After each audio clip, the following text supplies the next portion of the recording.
सबको जय मसीह की। मैं जतिन बब्बर और आप देख रहे हैं मसीह परिवार चैनल। जैसे कि आप सब जानते हैं कि मैं इस चैनल पे प्रभु के अलग अलग दासों की वीडियोस डालता हूं, तो अगर आपको हमारा चैनल अच्छा लगता है तो आप इस चैनल को ज़्यादा से ज़्यादा सब्सक्राइब जरूर करें, ताकि आप प्रभु के वचन को सुन सके। वीडियोस को ज़्यादा से ज़्यादा शेयर करें, ताकि जिन लोगों तक वचन नहीं पहुंचा उन तक भी वचन पहुंच सके। सबको जय मसीह की। एक बार मैं आपसे दोबारा कहूँगा कि इस चैनल को सब्सक्राइब जरूर करें और वीडियोस को ज़्यादा से ज़्यादा शेयर करें। जय मसीह की। आमीन। आप तैयार हो के आए हो? आपकी स्पिरिट ये बता रही है कि आप बिल्कुल तैयार हो ग्रहण करने के लिए। अपनी कॉपी अपने पेन निकालेंगे। निर्गमन 12 उसकी 5 से 12 आयत अपनी कॉपी अपने पेन पे के साथ लिखेंगे। पहला कुरिन्थिया 5 उसकी 7 आयत, यूहन्ना 1 उसकी 29 आयत,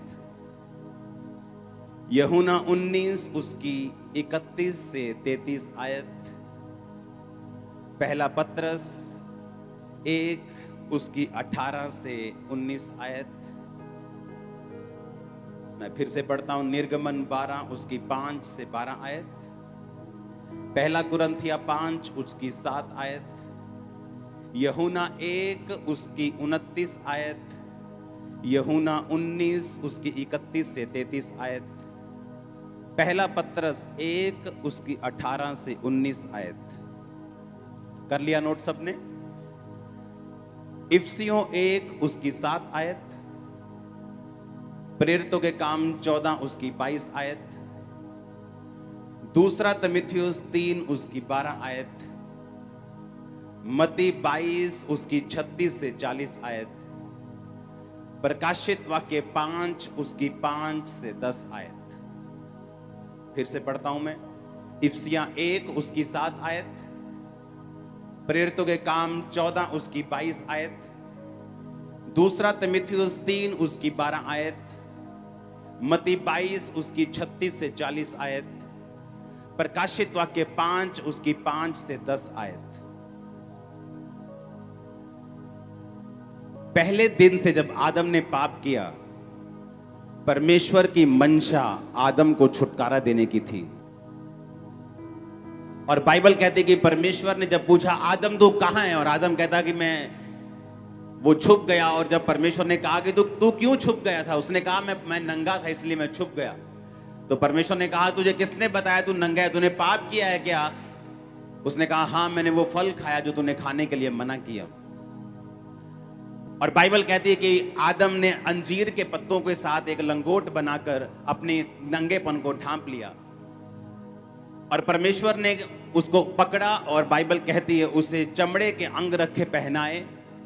वो चमड़ा कहां से आया? वो चमड़ा एक भेड़, एक मेमना कुर्बान किया गया, और उस मेमने की खाल से उस नंगेपन को ढक दिया गया। परमेश्वर के बताने का मकसद यह था कि तुम अपने कर्मों से, चाहे वो अच्छे हों, चाहे तुमने अपनी पूरी संपत्ति गरीबों को दे दी हो, तुमने 15,000 करोड़ रुपया दान दिया हो, तुमने अपने ब्लड से लाखों लोगों को डोनेशन दी हो, फिर भी तुम अपने नंगेपन को, अपने पाप को खत्म नहीं कर सकते जब तक भेड़ कुर्बान ना हो, जब तक मेमना कुर्बान ना हो, जब तक मैं तुम्हारे गुनाहों को ना ढकूं, जब तक मैं तुम्हें माफ ना करूं। तुम्हारे अच्छे किए गए कर्म तुझे मेरे पास नहीं लेके आ सकते। और बाइबल कहती है कि पहले दिन ही यीशु मसीह को कुर्बान कर दिया गया था, और उसके चमड़े से बाइबल कहती है आदम और हवा को कपड़े बनाकर दिए गए थे। और यह प्रोफेसी थी कि आने वाले समय में प्रभु यीशु मसीह के द्वारा तुम्हारी शर्मिंदगियां और पाप खत्म कर दिए जाएंगे, कि परमेश्वर यीशु मसीह तुम्हारे लिए मारे जाएंगे, और उसके मारे जाने के द्वारा तुम्हारे गुनाह खत्म होंगे और तुम्हारी शर्मिंदगियां ढक दी जाएंगी। जो वचन की आयतें मैंने पढ़ी हैं आपके लिए, यह लगातार 2 हफ्ते चलेगा। आज भी प्रभु भोज होगा, अगले हफ्ते भी प्रभु भोज होगा, और थर्सडे भी होगा, अगले थर्सडे भी है। 4 मीटिंग में हम लहू और परमेश्वर की बात करेंगे, और डिलीवरेंस के बहुत करीब आप पहुंच जाएंगे, बहुत करीब आप पहुंच जाएंगे। क्योंकि इस वचन को समझने के लिए आपको आत्मा चाहिए। सदूकी और फरीसी भी बहुत वचन सुनाते थे। बोलो अपने पड़ोसी को, सदूकी और फरीसी बहुत वचन सुनाते थे, लेकिन वो परमेश्वर से दूर थे। हालेलुया। बोलते कि चंगियाई नहीं करनी है, दुष्ट आत्मा को नहीं निकालना है, व्यवस्था सिखाओ, वचन सिखाओ, चंगियाई नहीं करनी। और उन्हें लगता था कि वो परमेश्वर के दास हैं, लेकिन वो परमेश्वर के दास नहीं थे, वो सदूकी थे और फरीसी थे, जैसा आज भी हैं। अपने आप को बोलते पास्टर्स हैं, क्रिश्चियन हैं, लेकिन वो पास्टर्स क्रिश्चियन नहीं, वो आज भी वही सदूकी और वही फरीसियों की आत्माएं हैं जो उनमें से बोलती हैं। यीशु मसीह को क्रूस पर चढ़ाने वाले अन्य जाति नहीं थे, यीशु मसीह को क्रूस पर चढ़ाने वाले व्यवस्था सिखाने वाले लोग थे, वचन सिखाने वाले लोग थे, जिन्होंने यीशु मसीह को क्रूस पर चढ़ा दिया था। व्यवस्था सिखाने वाले जो कहते थे कि जो मूसा ने कहा है वो मानो, जो पवित्र आत्मा कहता है उसे हम नहीं सुनेंगे। चंगियाई नहीं करना वो चेले करते थे, दुष्ट आत्मा को नहीं निकालना। लोग जैसे आए वैसे बीमारियों में चाहे मर जाएं, दुष्ट आत्मा में मर जाएं, पर निकालनी नहीं है। परमेश्वर ने कहा वो आत्मा आज भी आज्ञा नाम मानने वालों में काम करता है। आज आप आजाद भी होंगे, आप कलाम भी सीखेंगे, आप डिलीवर भी होंगे, आप चंगे भी होंगे। पूरा गॉस्पेल सुनाया जाएगा आपको आज, आधा अधूरा नहीं। अगर खुदा ने दोनों आंखें दी हैं तो अंधों में काना राजा बनने की जरूरत नहीं है, पूरी दोनों आंखों से राजा बनो। हालेलुया। जब तक कोई तुम में नहीं था कोई दो आंखों वाला, तो तुम राजा थे, क्योंकि तुम काने थे। अब दो आंखों वाला कोई आया तो तुमको अभी बुरा लग रहा है। निर्गमन 12 उसकी 5 से 12 आयत। ये उस समय की बात है जब मूसा को परमेश्वर ने कहा, मूसा मेरे लोगों को ले जा और इन्हें मिस्र से आजाद कर। पहले मूसा माना नहीं, फिर एंड में मान गया और वहां पे गया। इमेजिन करो, बाइबल में मैं आज परमेश्वर ने मुझ पे प्रकट किया अभी राइट नाउ ऑफिस में, कि क्यों परमेश्वर ने इतने चमत्कार उस राजे को, फिरौन को दिखाए। पहले सांप का, लाठी का सांप बन जाना, हाथ कोड़ी हो जाना, नदी का लहू पानी बना देना, पानी लहू बना देना, मेंढकों का निकल के आना, टिड्डियों का निकल के आना, डांसों का निकल के आना, फफोलों का, फोड़ों का पशुओं के ऊपर निकलना, आसमान से बर्फ और आग इकट्ठे बरसना। इस तरह के कई तरह के परमेश्वर ने चमत्कार उनको दिखाए। मालूम है क्यों दिखाए? परमेश्वर 2-4 दिखा सकता था, लेकिन इतने मिरेकल परमेश्वर ने फिरौन को क्यों दिखाए? और बाइबल कहती है बार बार फिरौन के मन को कठोर परमेश्वर कर देता था। हर बार वो चमत्कार देख के बोलता था, हाँ मैं अब की बार इन लोगों को आजाद कर दूंगा, और जैसे ही फिर से वो हटती थी बीमारी, बोलता कि नहीं, इनको मैं आजाद नहीं करूंगा। परमेश्वर ने कहा मैंने जानबूझ के उनके मनों को कठोर कर दिया। कारण पता क्या था? कारण था डिलीवरेंस, कारण था परमेश्वर अपने लोगों को आजाद करना चाहता था। आप बोलोगे ये कैसे? परमेश्वर ने कहा मूसा इन लोगों को बोल, 5 आयत में लिखा कि एक मेमना लेना है, तुम्हारा मेमना निर्दोष और 1 वर्ष का नर हो, यानी मेल हो, चाहे भेड़ों में से लेना चाहे बकरियों में से लेना, और महीने के 14वें दिन तक उसे रख छोड़ना, और गोधूली यानी शाम के समय इजराइल की सारी मंडली के लोग उसे बलि करना। उसके लहू में से कुछ लेकर जिस घरों के लोग मेमने को खाएंगे उनके द्वार के दोनों अलंगों और चौखट के सिरों पर लगा देना। उसके मांस को उसी रात आग में भूनकर अखमीरी रोटी और कड़वे साग पात के साथ खाना। जो लोग जिनको परमेश्वर ने अब छुड़ाना था, परमेश्वर ने कहा मैं तुम्हें छुड़ाने के लिए तैयार हूं। अब तुम एक मेमना लोगे, और उस मेमने को तुम 1 वर्ष का मेमना लोगे, और उस मेमने को शाम को कुर्बान करोगे और उसे खाओगे। अगर परमेश्वर बहुत सारे चमत्कार राजा फिरौन के ऊपर ना दिखाता, मैं आपको गारंटी देता हूं कि इस रीति और इस रस्म में जो सारे इजरायली शामिल हुए थे उनमें से 50% मिस हो जाते। परमेश्वर ने इतने मिरेकल्स दिखाए, इतने मिरेकल्स दिखाए, इतने मिरेकल्स दिखाए कि उनको मालूम था कि अगर परमेश्वर कहता है कि तुम इस बकरे को खाने से आजाद हो जाओगे तो ऐसा होगा। क्यों? क्योंकि हमने ओलों के साथ आग बरसती देखी है। हमने देखा जब अंधेरा हुआ तो हमारी बस्ती में अंधेरा नहीं हुआ, लेकिन पूरे मिस्र में अंधेरा हो गया। जब उसने कहा कि ओले बरसेंगे और तुम्हारे पशु मर जाएंगे, वो सामने वो मोहल्ले के सारे पशु मर गए, लेकिन इस मोहल्ले जहां इजरायली रहते थे एक भी पशु नहीं मरा। उन्होंने अनकाउंटेबल मिरेकल्स को देखा। उन्हें मालूम था कि मूसा सच्चा दास है और यहोवा सच्चा परमेश्वर है, और जो ये कहेगा वो होगा।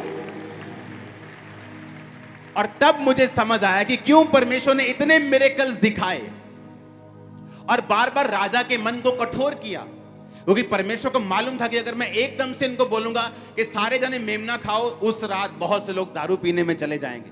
बहुत से लोग बोले ये क्या बकवास कर रहा है मूसा, ये क्या मेमना शेमना खाने के लिए बोल रहा है, हम नहीं आएंगे। और जो बिलीव करते वो छूट जाते और आधे पीछे रह जाते। उनके मनों को तैयार करने के लिए परमेश्वर ने कितने मिरेकल्स मिस्र में दिखाए। पानी का लहू बनना आसान बात नहीं। मिस्र देश के 97% पॉपुलेशन उस पानी पे निर्भर करती है आज भी। पढ़ो नील नदी की हिस्ट्री। आज भी उस देश के 90% से ज्यादा जनसंख्या उस नील नदी के किनारों में रहती है। और जब मूसा ने उस नील नदी के पानी पर मारा, हारून ने मारा, तो वो लहू बन गया और पानी पीने के योग्य नहीं था। हजारों किलोमीटर की नदी लहू बन गई थी। इतने बड़े बड़े चमत्कार देखने के बाद उनको मालूम था कि अब अगर परमेश्वर कुछ कहता है उसमें सेंस भी है और उसमें छुटकारा भी है। आमीन। और जब उन्होंने कहा कि जब तुम मेमना खाने के लिए बैठोगे तो उसकी विधि मैं तुम्हें सिखाता हूं। हमें लगता है परमेश्वर हमें मांस खाने के लिए कह रहे हैं, ऐसा नहीं है। वो हमें कुछ सिखा रहा था। उन चंद लाख लोगों में से परमेश्वर एक एग्जाम्पल तैयार करके आने वाले लाखों करोड़ों लोग, जो हम इस समय 800 करोड़ दुनिया में पहुंच जाएंगे, जिनमें से 370 करोड़ ऑलरेडी यीशु मसीह को मानते हैं। परमेश्वर को करोड़ों लोगों की चिंता थी जो आज हम हैं, ताकि उस एग्जाम्पल से परमेश्वर हमें छुटकारे का तरीका बता सके। समझ आ रही है कि नहीं? अब मूसा ने कहा कि तुम्हारा मेमना 1 साल का हो, यानी निर्दोष हो। जैसे बच्चे निर्दोष होते हैं, उन्हें पाप का कुछ नहीं पता। उसने कहा वो मेमना 1 साल से ऊपर नहीं होना चाहिए, चाहे भेड़ों में से लेना चाहे बकरियों में से, पर 1 साल का हो। पहला पत्रस 1 उसकी 18-19 में लिखा, तुम जानते हो कि तुम्हारा निकम्मा चाल चलन जो बाप दादों से चला आता है, तुम्हारा छुटकारा सोने और चांदी अर्थात नाशवान वस्तुओं के द्वारा नहीं हुआ, पर निर्दोष और निष्कलंक मेमने अर्थात मसीह के लहू के बहुमूल्य लहू के द्वारा हुआ है। वो 1 साल का मेमना जो निर्दोष था, वो कौन था? बोलो प्रभु यीशु मसीह। पतरस ने कहा तुम्हारा छुटकारा लहू सोने और चांदी ने नहीं किया, तुम्हारी भेंटों ने नहीं किया, पर निर्दोष और निष्कलंक मेमने अर्थात मसीह के बहुमूल्य लहू के द्वारा हुआ है। इसलिए परमेश्वर ने कहा था जो मेमना तुम लोगे वो 1 साल का लो। 8 आयत में लिखा है, परमेश्वर ने कहा उसके मांस को उसी रात आग में भूनकर अखमीरी रोटी और कड़वे साग पात के साथ खाना। अपने पड़ोसी को बोलो अखमीरी रोटी, अपने पड़ोसी को बोलो कड़वा साग पात, फिर से बोलो अखमीरी रोटी और फिर से बोलो कड़वा साग पात। आमीन। कड़वा साग पात, जो मिस्र में लोग थे, इजरायली लोग थे, वो किसी ने बंद गोभी खाई है? कड़वी वाली अमेरिका में मिलती है या कहीं यहां भी कहीं मिलती, खाई है कि नहीं?